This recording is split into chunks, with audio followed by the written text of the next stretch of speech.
Hi everyone, I'm Anggie, VP of Sales and Marketing at CROING, a women-founded and women-led creative agency. Today, I'm thrilled to welcome you to another edition of our podcast, Women Who Network, Stories of Connection and Success. As I always say, networking has played a key role in my career, and I have found through many conversations that it is an area that many women still don't feel confident in or need a little push to be encouraged to explore further. At CROING, we're motivated to inspire and empower professional women to feel more confident in networking.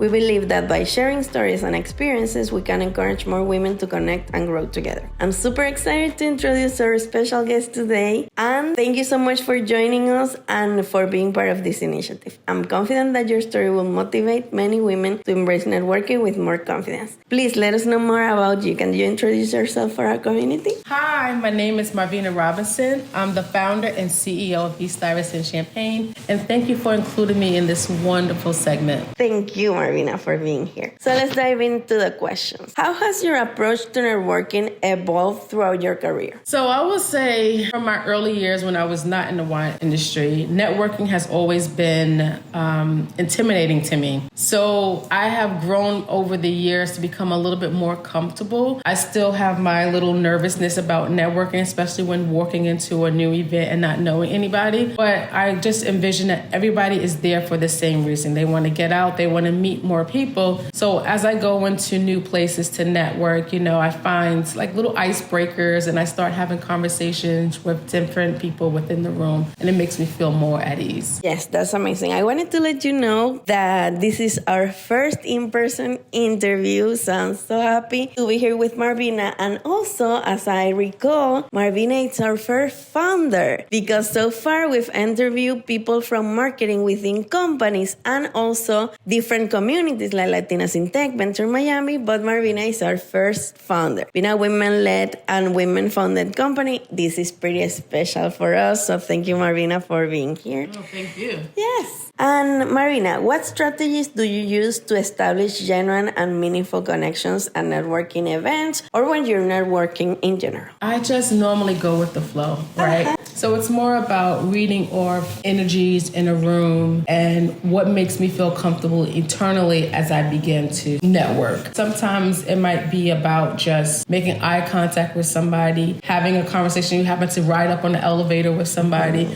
and then conversation generates from there. And then also sometimes it's just more about introductions, and then from there it just grows. Yes, we think introductions are so important because when you start off by being introduced, you already have the confidence of the person introducing you. So it's all about networking, and that's what networking really means, to build a network around your existing contacts. So what you want to do is for them to trust you enough to introduce you to more people, and then everyone benefits each other, and there's a lot of opportunities to take advantage from. Can you share a pivotal moment in your career where networking played a key role? I can name several. So I would say with me being the founder and CEO of my business, I'm a small business owner, it's very crucial in how you grow. So I would say I attended an event and it was based around women.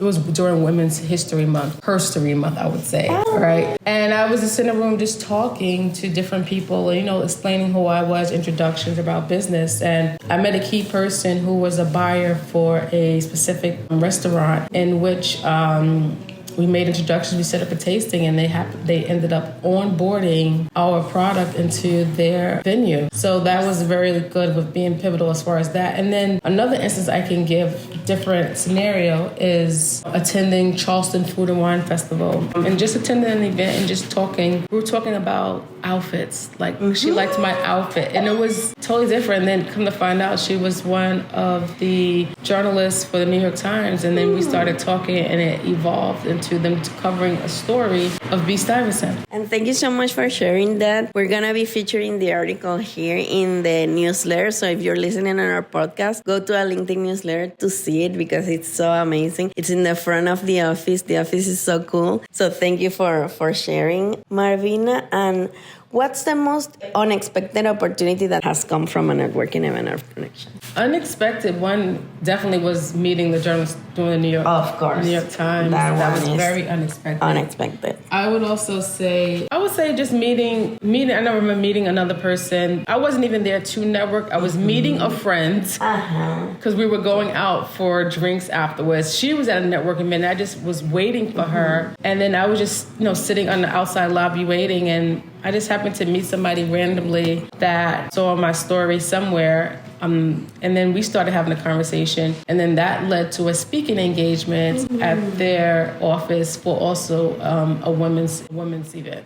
No, and that's so cool. And bringing back what you mentioned about the outfit, it has been a key point and so easy to start conversations when you're at an event. And everyone pays mind to their outfit when they're going to this event. So complementing each other, it's a really cool way to establish a connection, to lighten up the environment and be able to move forward with maybe deeper conversation and talking about their interests and stuff. But it's a really cool way to start the conversation. Are you part of different communities? Like you're talking about different women events, women-related events. So if you can share any community that you're part of, it would help a lot. I would say I'm not officially a part of any organizations. I would say like online, some via LinkedIn, I'm a part of different organizations.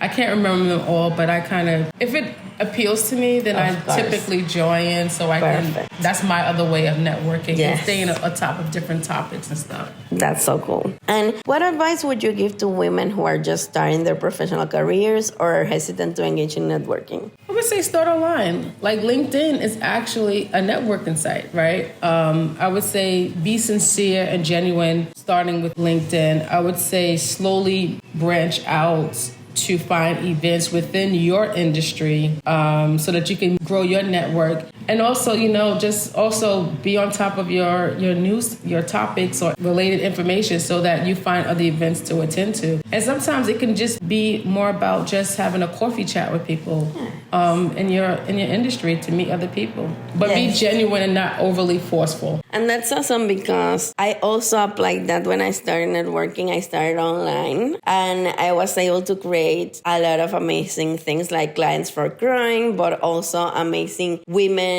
that I met through organizations online and then move forward with an in-person meeting. Like, for example, what we're doing right now. Exactly, right? Because a referral. Yes, because we met through a common friend, Regina Wynn, that is also going to be on our newsletter and podcast. Great. Yes. And then we met online and now we're meeting in person and we're going to continue nurturing the relationship moving forward because it's also important to meet, but also following up and staying on top of the project that Marvin is doing and my project as well, and move forward with the connection, because it takes time to build a connection as well. So thank you so much, Marvina, for all the tips and for your story. And thank you so much for sharing your incredible insights with us. It's truly inspiring to hear how networking has shaped your journey. To all of you listening, reading, and watching, remember your network is your net worth. Stay tuned for more inspiring stories in our next edition of Women Who Network, Stories of Connection and Success. And if you want to be part or propose someone for this space, please email me to Angie@CROING.com. Until next time, keep networking and growing.